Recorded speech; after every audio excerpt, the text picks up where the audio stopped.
ध्यानपूर्वक सुनिएगा।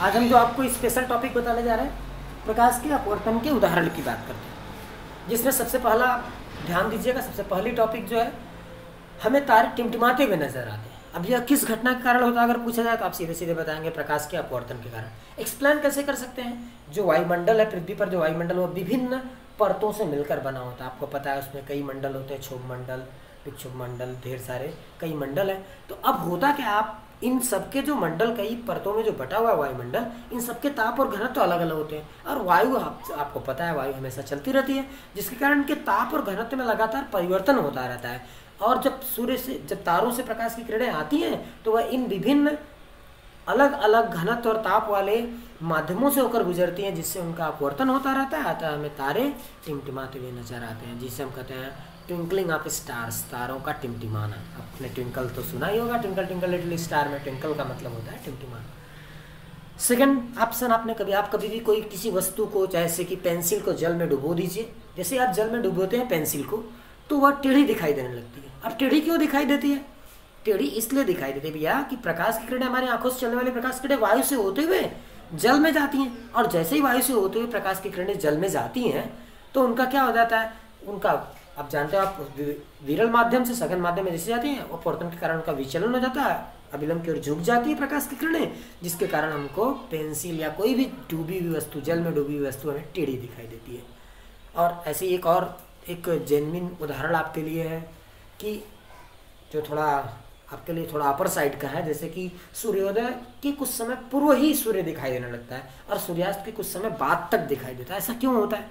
होता क्या है, जिस समय जैसे पृथ्वी, जब सूर्योदय और सूर्यास्त का समय होता है, यदि ये पृथ्वी हो तो उस समय जो सूर्य होता है बिल्कुल इसके क्षैतिज में होता है। सूर्य बिल्कुल सूर्योदय और सूर्यास्त के समय में इसके क्षैतिज में होता है, और इससे जो प्रकाश किरणें ऐसे सीधे पड़ती हैं तो उनका होता क्या रहता है, जो भी प्रकाश किरणें आ रही होती है, अब सूर्य डूब गया उसके बावजूद होता क्या, निर्वात से वायु में आती, जिनकी विभिन्न परतें होती, जिनमें इसका क्या होता है, विचलन हो जाता है, जिसके कारण यह थोड़ा अभिलंब की ओर झुकते हुए टूट जाता है, इसलिए हमको पृथ्वी पर दिखाई देता है। सूर्यास्त के कुछ समय बाद तक सूर्य दिखाई देता है और सूर्योदय के कुछ समय पहले तक। तो इन बातों को आप ध्यान दीजिएगा। ये उदाहरण थे दैनिक जीवन में, और भी अगर कोई आपको उदाहरण मिल जाता है, यदि आपको कोई भी समस्या होती है तो आप उन उदाहरणों के बारे में मुझसे आप पूछ सकते हैं, आप कमेंट बॉक्स में उन उदाहरणों को डाल सकते हैं, हम आपको समझा देंगे उसके बारे में।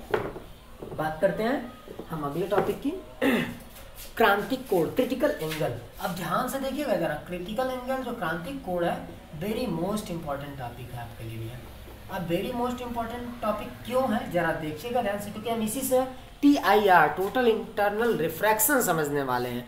जरा अब यहाँ क्रांतिक कोण के बारे में देखते हैं। आपको क्या सघन माध्यम होना चाहिए, पहला माध्यम मान लीजिए सघन माध्यम है, आप प्रकाश के अपवर्तन के बारे में जानते हैं, मान लीजिए पहला माध्यम सघन माध्यम है और जो दूसरा माध्यम है वो विरल है। और आपको पता है जब प्रकाश की किरण से पड़ती है, कोई आपतित किरण पड़ती है, जैसे ही पड़ती है तो जाना तो इसे इधर चाहिए, जाना इधर चाहिए, लेकिन यह होती क्या है, विरल माध्यम में जाते ही अभिलंब से दूर हट जाती है, ऐसे चली जाती है। अब हम मान लीजिए आई आप कोई भी आपतन कोण था, अब हम इस आपतन कोण को थोड़ा सा बढ़ा दें, अब जाना चाहिए इधर, आपको पता है थोड़ा और इधर हो जाए, आपतन कोण को और बढ़ा दें, जैसे ही आप आपतन कोण को और बढ़ाएंगे प्रकाश किरण को जाना तो ऐसे चाहिए, लेकिन ऐसे चली जाएगी। मान लीजिए ये कोण बढ़ते बढ़ते, मान लीजिए पहले आई था, फिर आई डैश हमने कर दिया, आपतन कोण को बढ़ाते गए हम, फिर उसके बाद और बढ़ा के इसको हम, अब मान लीजिए एक निश्चित एंगल पर हम इसे पहुंचा देते हैं, और इस समय यह पहले मान लीजिए आर था, आर के बाद यह आर डैश हो गया, आर डैश होने के बाद फिर से मान लीजिए आर डबल डैश हो गया, लेकिन एक समय आया कि यह बढ़ते बढ़ते 90 अंश हो गया। जब आर 90 अंश जैसे ही होता है तो जो आपतन कोण होता है, अब मान लीजिए उस आपतन कोण को सी कह लें, तो यही आपतन कोण, जो आपतन कोण सी होता है उसे ही हम क्रांतिक कोण कहते हैं। यह बात बहुत ध्यानपूर्वक समझिएगा। तो आप क्या कहोगे, ध्यान से सुनिए, सघन माध्यम में बना हुआ आपतन कोण, यह आपतन कोण ही क्रांतिक कोण है, अपवर्तन कोण 90 हो जाए बस, तो आप कहोगे सघन माध्यम में बना हुआ आपतन कोण, जिसके लिए विरल माध्यम में बने अपवर्तन कोण का मान 90 अंश होता है, क्रांतिक कोण कहलाता है। इसे सी से, थीटा सी से अथवा IC से, याद रखिएगा किसी से भी, इन तीनों से प्रदर्शित करते हैं, इसे सी से, थीटा सी से अथवा IC से प्रदर्शित करते हैं। तो जरा इस माध्यम के लिए अगर हम स्नेल्स लॉ लगा दें तो स्नेल्स लॉ से आप क्या जानते हैं भैया, आपको पता है कि N1 N2 जो होता है, पहला माध्यम मान लीजिए ये दूसरा माध्यम है, तो 1 N2 इक्वल टू आपको मिल जाएगा 1 N2 equal to sign I, यानी कि C क्रांतिक कोण अपान साइन 90। आपको पता है साइन 90 की वैल्यू होती है 1, तो यहाँ से आपको क्या मिलेगा, यहाँ से मिलेगा 1n2 इक्वल टू मिल जाएगा आपको साइन सी। लेकिन एक तो चीज़ आपको ये भी पता है कि 1n2 की जगह हम 1/2n1 भी लिख सकते हैं। तो जब इसे व्युत्क्रम कर रहे हैं तो इसका भी व्युत्क्रम कर दीजिए, इक्वल टू हो जाएगा 1/2n1 लिखोगे आप, तो साइन सी का उल्टा करोगे आप, एक मिनट, 1n2 की जगह हम 1/2n1 लिख सकते हैं, तो 1/2n1 की जगह आपको मिल जाएगा साइन सी।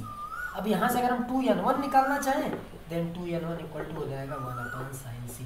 तो ढेर सारी किताबों में आप ध्यान से देखिएगा, ढेर सारी किताबों में ऐसा दिया गया होता है, आपको यही समझाया जाता है, लेकिन यह आपके लिए सबसे आसान है। आप सीधे लिखिए पहले माध्यम के सापेक्ष जो 1n2 है, 1n2 इक्वल टू साइन सी। आपको पता है 1n2 की जगह आप क्या लिख सकते हैं भैया, 1/2n1 लिख सकते हैं इक्वल टू साइन सी। तो यहाँ से आपको एक फार्मूला मिलेगा, अगर आप यहाँ से 2n1 की वैल्यू लिखना चाहते हैं तो आपको मिल जाएगा 1/sin c। यह सभी किताबों में दिया गया होता है, लेकिन बहुत जरूरी आपके लिए बिल्कुल नहीं है। आपके लिए जो हमने बताया सबसे आसान सा फार्मूला भैया 1n2 आप जानते हो, sine i upon sine r, यहाँ आई जो है क्रांतिक कोण कहलाता है, साइन सी अपन साइन 90। यह था आपका क्रांतिक कोण। अब बात करेंगे, अब अगर आपको क्रांतिक कोण क्लियर हो गया तो आपके लिए वेरी मोस्ट इंपॉर्टेंट टॉपिक जिसे हम कहते हैं TIR, टोटल इंटरनल रिफ्लेक्शन, जिसे कहते हैं प्रकाश का पूर्ण आंतरिक परावर्तन, जिसे हम शॉर्ट में TIR भी कहते हैं। तो यह प्रकाश का पूर्ण आंतरिक परावर्तन होता क्या, आपको पता चल गया। क्रांतिक कोण सघन माध्यम में बनता है हमेशा। मान लीजिए ऊपर माध्यम सघन है और यह नॉर्मल है, अभिलंब है आपके लिए, और यहाँ कोई प्रकाश की किरण क्रांतिक कोण पर पड़ती है, और क्रांतिक कोण पर पड़ने के बाद आपको पता है अपवर्तन कोण जो 90 अंश हो जाता है, तो यहाँ R इक्वल टू 90 डिग्री हो जाता है इसके लिए, मान लीजिए इस विरल माध्यम के लिए। तो अब क्या करें, यदि हम क्रांतिक कोण से अधिक कोण पर प्रकाश की किरण को डालोगे आप, तो मान लीजिए C से अधिक थोड़ा सा C' कोण पर अगर प्रकाश की किरण पड़ती है, मान लीजिए अगर C' कोण पर जैसे ही पड़ेगी, आपको पता है C' कोण के लिए क्या हो जाएगा, इस C' कोण के लिए, इस C' कोण के लिए जैसे तो 90 अंश पर तो विचलित हो चुकी है आप, यह प्रकाश की किरण इसी माध्यम में वापस लौट जाएगी। इस घटना को हम क्या कहते हैं, प्रकाश का पूर्ण आंतरिक परावर्तन। तो ध्यान से सुनिएगा, आपको होगी कि जब कोई प्रकाश की किरण सघन माध्यम से विरल माध्यम में जाए और आपतन कोण का मान क्रांतिक कोण से अधिक हो जाए, आपतन कोण का मान क्रांतिक कोण से अधिक हो जाए, तो प्रकाश की किरण विरल माध्यम में अपवर्तित न होकर सघन माध्यम में ही वापस लौट जाती है। इस घटना को हम प्रकाश का पूर्ण आंतरिक परावर्तन कहते हैं। यह आपके लिए बेहद इंपॉर्टेंट टॉपिक था। तो आपके लिए सबसे बेहद जरूरी जो सूचना है वो आप ध्यान से सुनिएगा मेरी बात। इस चैप्टर के जो प्रकाश के पूर्ण आंतरिक परावर्तन के आपको उदाहरण बताने के बाद चैप्टर आपका समाप्त हो जाएगा। इसके न्यूमेरिकल्स आपको करा देंगे।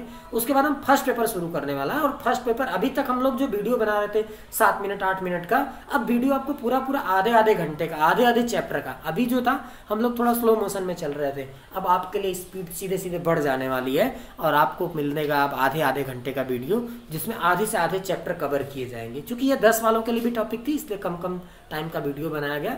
यह 10 और 12 वालों के लिए कंबाइन था। तो अभी शुरुआत थी जो आपके लिए इंपॉर्टेंट था। चैनल को सब्सक्राइब करिए, लाइक करिए वीडियोज को और इसे शेयर करिए, इसलिए ताकि आपको सारी सूचनाएं मिल सके। आगे आपको इंग्लिश के साथ साथ मैथ्स के और केमिस्ट्री के भी वीडियोज आपको जल्द ही अपलोड किए जाएंगे। थैंक यू, धन्यवाद।